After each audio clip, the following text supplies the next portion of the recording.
Welcome to the Raw and Real podcast, a space for honest conversations about life in all its messy, beautiful complexity. Here we go deep, exploring the vulnerable, the meaningful, and the moments that truly shape who we are.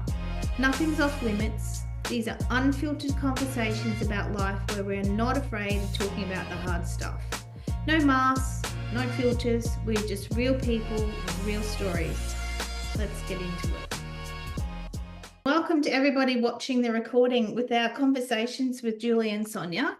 Today we would love to connect in with you and talk about how we parent from making things personal and having to get it right, and the beliefs that we have that influence how we parent our children. And for me, the biggest game changer I found was letting go of making things personal. So what I'm saying about that is making things personal for me, how I react to when the children are having a go at me, or I think they're attacking me, and whatever that situation is.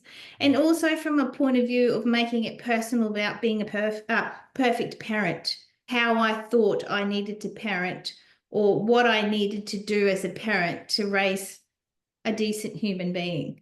So it's a broad topic, so we'll try and contain it. But for me, letting go of what I thought the kids was a reflection of me is powerful, because when you're in a situation and the moment's heated and you're yelling, your child's yelling, whatever stage of parenting or how old your children are, it doesn't matter. So when they're having a go and attacking, and you're making this all about yourself, they don't like me, they hate me, they don't think I'm a good parent, they're embarrassed by me, and all that sort of stuff, the way you react is volatile and it's not serving anyone. Whereas you let go of that, making it personal, because teenagers are going to be rude to you. They are going to disrespect you. Even little kids, they are going to do that because they're human little beings, and they're growing and they're developing and they're working out the world. And they, being the parent, we're the easy ones to attack. They feel safe with us, so they're going to lash out at us, and letting that go and looking beyond that and letting them have their say and just going, this is not about me. There's obviously other issues going on in the background that are affecting them, and they need to express whatever's going on in their mind and their heart, and we're first point of contact. So, and I do want to make it clear that there is containers and there is boundaries, and we don't need to be, and we need to be in our authority as well when this is happening. There's a certain amount, or so far you would take it without being that really disrespectful. So I do want to make that clear. That's not about letting the kids just lash out at you, but it's understanding where they're coming from and not making it anything about you, because it really isn't about anything. It's probably something that happened at school that day. It could be, especially with social media, that's a whole different ballgame. Someone could have sent them a message and we don't know what it is. And we've just asked them to put the rubbish out. Just a simple, can you please put the rubbish out? And it's just like this backlash of, so it's nothing about you in that personal moment. Thanks, Julie. I think a lot of that is about being the adult in the room, right?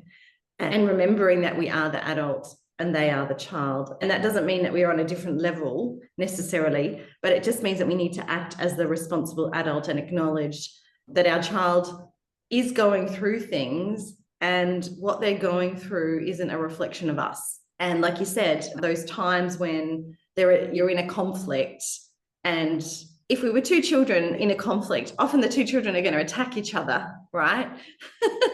But being the adult really means stepping out of that and acknowledging that a child is going through something, and I guess the things that they're throwing at you, whether that be, I hate you, Mum. How many times have you heard that? And taking that personally, because it kills if we do, for a start. But also just knowing that that's coming from a place of hurt, coming from a place of pain. And as the adult, we can be in a position to actually go in and go, I understand what's going. I want to understand more about what's happening here, because I understand you're not in a good place. rather than taking on that hurt as a personal attack, because we all know it's not true. It's just really hard not to take it on.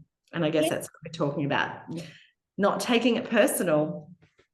It is, and at the time it does hurt when they say things to you like that can really cut, that really digs into your heart. You think, oh my God, where is that coming from? And then I start racking my brain. It's like, why do they think I'm this sort of person? And how am I going to change myself to be this person that they like, or this person that they're not going to attack? And that's not going to happen, because teenagers and children need to grow and mature. And it's really important how we react back, because they're looking for our reaction and we're teaching them how to react. So if they come to us and say, I hate you, like you said, and we just go, oh, don't you speak to me like that. I do this and this. And I've given that speech 1 billion times. How much do I do for you? If we come from that place of they don't hate us in general, they don't hate us, and we uncover what's actually really going on for them, it deepens the relationship, it deepens the connection, and it helps them come to you when stuff's gone wrong. And if anybody has taught or are teaching your children how to drive a car, it's a perfect example. I had the other day, can you just shut up? You don't know what you're talking about. Blah. And it was because he'd done something wrong. There was an ambulance coming and I said, stop. He didn't stop. So he was just expressing the fact that he'd done something wrong. All his beliefs or whatever he's got going on in his mind at the time was a reaction to me to shut up. What would I know? I've been driving for 20 years or so, but what the heck would I know? So I didn't take that. It hurt. I could feel my pit of my stomach go, don't speak. But I let it go because I knew he wasn't directing that at me. It was an inner conflict that he was having with himself. The fact that he did something wrong. And it was like, so, and especially in a car, I don't really want to have a volatile, explosive argument because I want to be safe to start with. I want to get home. But so he came home and he was quiet and all that sort of stuff. And then he goes, I'm never driving with you again. I went, okay, it's fine. And the next day he goes, I let it go. I didn't make it a big deal because I did not take it personally. And then and you were talking about being that adult. I said to him, would you like to drive? And yes, he hopped in the car and we didn't even have to bring that conversation up. I did eventually, when it simmered down, say when they're explained the situation of why I told him to stop, because that's the rules and it's safe. And he listened. But in that moment, there was absolutely no point me trying to explain to him what was going on. So there's so many examples. How many times have we done that though? I know I do it, and it's a pattern. If I do something wrong, the best defense is attack.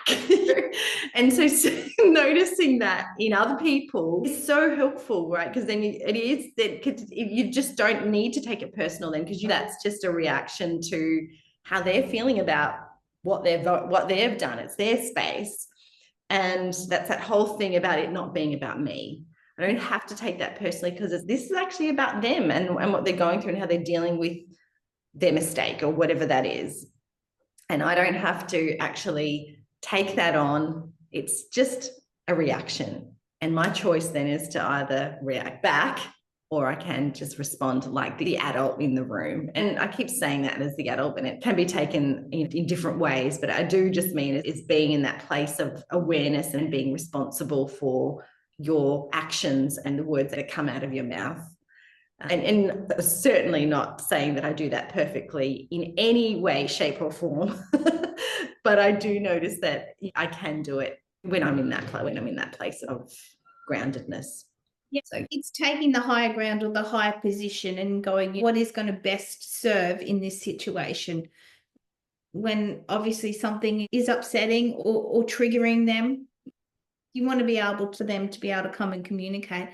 And I've found since I've changed that, and since I don't take things personally, conversations that need to be had and the mistakes that they've made, they're more open to speaking to me and telling me about it, because they know that there's going to be no judgment.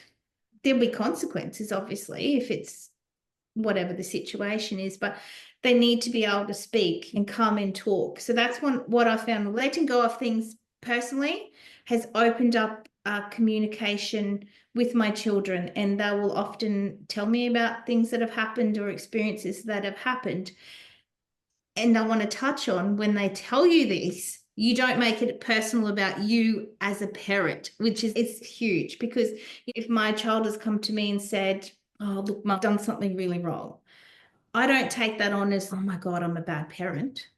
I didn't ask that child to go out and do that. I've taught them how to be a valuable person in the society and community. I've done that, and I'm going to admit that I have been a good parent in that way. Not perfect all the time, and I try to lead by example, but when they come to me and say stuff, I don't take that on as my mistake. It's just something that they've done. And that's how children learn. That's how we all learn, is by making mistakes. So I don't come at it like, oh my God, I should have done this better. I should have done that. I should have seen the signs. What was I thinking? How could I not know this was going on? Why would they want to do that? Did I not teach them properly? So letting go of that on a personally as well. That's huge. Yes. Like, your mistakes are not my mistakes. Your mistakes, you've made them mistakes. Seeing our children as sovereign beings who have their own will to act. And yes, sometimes that all of us, we say the wrong thing, we do the wrong thing, we make mistakes. But those mistakes aren't a reflection on our parenting, on our personality, on who we are. They're just mistakes, right? And at some point, we just have to say, that's your mistake. I'm here to support you to work through it, but I'm not going to take that personally, like that I'm a bad person or a bad parent because you've made a mistake. And that gives them, that actually opens them up to make more mistakes, right? And I'm not saying you go out and do terrible things, but kids have to feel, I think one of the big problems is that we isolate and don't allow children to explore. And in the exploration, in the curiosity, sometimes there's going to be mistakes. There's going to be things that go wrong. And as you talked about judgment, I found this judgment then can, for some kids, close them off. Some kids are going to go off and go wild and just not tell you. But other kids are going to shut down and not be curious and not explore and not open up their minds to something more because of the perceived judgment that we may have. So I think taking away from that, that's another level of that. And on the flip side of that, of us not making things personal, the kids can do the same thing for when we're making mistakes, or when mum and dad are embarrassing or whatever. They don't need to take that on personally. Yes, we're their parents, but that doesn't mean we are a reflection on them either. So they can learn that as well by us being in our truth and our authority and saying, your mistake is your mistake. Let's learn from it. How can you better yourself from it? How can you do better next time? So you want to not take things personally, because that will open up the lines of communication, which is just huge in teenage years. And even younger years as well, so they know, building right from the start.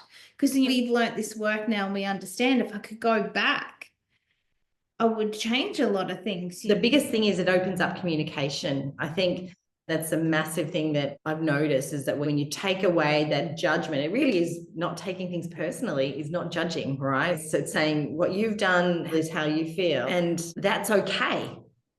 Everything that is where you're at is okay, which means when we're not judging what they've done, how they're reacting, how they're speaking to us, we're just allowing them to be in that space of where they're at and meeting them there where they are at. And then that does open up a safer place for our children to communicate with us. Yeah. And we've had this conversation before, and I know you've actually had it with your daughter, and I've had it with my daughters. We've gone in and said, how can we be better parents? We've gone in, I'm not going to judge myself as a parent. I've done the best I can. But to go in there and it's tricky. How can I be a better parent? And they list off all this stuff, and you think, holy geez, didn't think I was that bad. But anyway, when they tell you that, it was like a knife to the heart. But then I rised above and go, this is what they're wanting from me as a parent. So we're giving them the opportunity to say, how can we be better? Once again, not taking anything personal, because we're not perfect. And that's what parenting is about. There's no such thing as a perfect parent. So once again, by not reacting to how they could see us as a better parent is so important for the relationship, because they get to have a say as well. They get to be part of this. A relationship's a two-way street. You can't be me barking the orders and having the authority all the time. They're our children. They're strong little human beings. They're in their authority as well. And let's open up to what they want from us within reason. One of them was, oh, well, you could spend a lot more money on me. I said, put that in. Bottom of the list. I said, you're not hard done by in any way, but so, and laugh at it. That's right. Thank you for bringing that, because that was one of the biggest things that when I asked my daughter, and that is a tough conversation and tough things to hear. And I think she knew it was tough too, because she was holding back, but we got there. But one of the biggest things was about judgment, and it was about sometimes feel judged by you. And I think that that's a really big thing that I see that in all my children, how that impacts. And it's often a perceived judgment, but it is in our reaction, and it is, they see it for a reason. There's something there that they're seeing, and they're feeling judged, or they whatever, bringing in some other things. But that judgment does it's a blocker for them to come in and talk to us and tell us what's going on in their life. Because they're, as with anything, if you think about it with your own parents, I know the same thing is like, if you're going to judge me, I'm not going to come. I'm not going to tell you. It's just the same pattern being passed on to that next generation. So I think letting go of that judgment and doing that is through saying, it's not about me, it's about you. And when that where you're at is okay. And one of the things I got told is that I overreact and I react. So they don't feel comfortable coming to me, because if I say something, I either react and like, what the bloody hell were you? Or I overreact if they tell me something and I overreact. And when you think about when I'm in that moment, it's nothing personal about what they've done. It's making it personal about me as a parent. Yes. So, what we could talk about this all day, but yes, I'd love to give our audience, our listeners, some ideas of when you're in that moment and they're attacking you, or you're making things personal about you as a parent. What do you do? How do you stop yourself? In my case, I overreact and react. What do you do from stop? And you mentioned that you judge your children, which I do too, by the way. What do you do? How do we change that? As in, so you want to go into now, how do we stop overreacting? How do we stop making things personal? Basically, we've talked about examples of how we do make things personally, and how when we do make it personal, we react, we overreact, we judge, we make it about us, we make it about bad parents, we make the kids, how the hell, why would you do that? So for you, and I'll say what I do, what can we give our audience to say, don't make it personal? For me, the biggest thing is a pause. That pause in between what's happening and where they're at. And often if it's and I'll say an attack, but if it's a answering back or something like that, or not speaking, it's a pause. And that pause is enough time to recognize, this is not about me. Even just that thought comes in, it's just not about me. What's happening for them? Where are they at? And just being able to, that the pause allows that to pause that reaction, that immediate attack, and go into what is happening for them, what's happening for you. And often I'll then default is to go into problem solving mode. But the best thing that I found has worked is simply just to pause and acknowledge where they're at.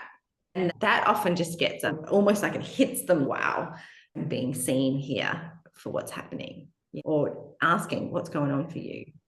Something going on. And yes, often in that reactionary pain, I just have to walk away immediately. It's sometimes not in that place to actually say what they need, or walking away, then it allows space to then come back to that conversation. And what I would say on that, I'm glad you brought up the walking away, because sometimes it just is a matter of pausing and realigning. It's like, okay, this is not about me. But sometimes it can escalate, can be a situation where you've had a busy day. You may have had a fight with your partner, your boss is giving you the shits, all this stuff is going on in your head.